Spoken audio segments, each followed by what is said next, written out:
Trump. Non, pas toujours. Et puis, vous savez qu'on a l'habitude de le voir serrer la main pour savoir qui va gagner le rapport de force. Bon, là, on n'était pas vraiment dans cet esprit. Il y a un vrai show of force avec l'US Air Force qui passe des avions furtifs, notamment des F-22 et un B-2 furtif.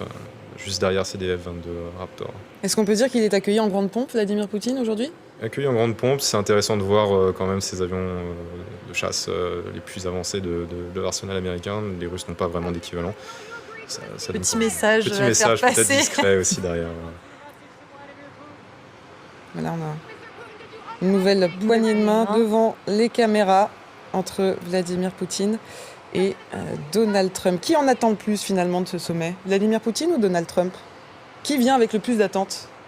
Le plus d'enjeux, c'est sûrement quand même la Russie, hein, oui. Parce qu'on est sur un pays, encore une fois, qui a été mis au banc des nations, en tout cas de certaines nations, celles qui comptent au niveau des négociations internationales et de l'ONU, si tant est qu'on accorde encore de l'importance à la diplomatie internationale, contrairement à des personnages comme Donald Trump. Mais là, clairement, on est sur un moment extrêmement fort en images.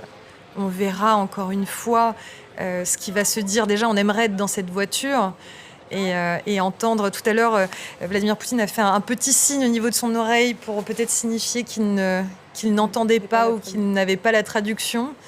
Et là, on se retrouve de nouveau à l'extérieur de ces espaces de discussion, et même chaque mot est important à ce moment-là. Donc on aimerait être dans cette voiture et savoir ce qu'ils vont s'échanger, même s'il s'agit de simple amabilité pour le moment.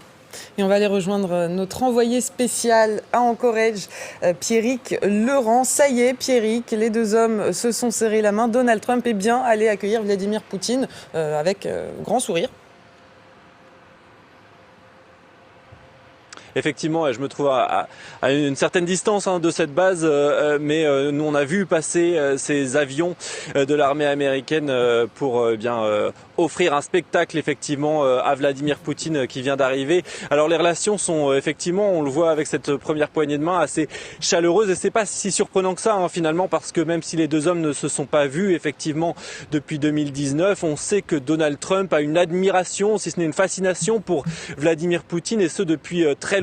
Les liens entre le milliardaire et la Russie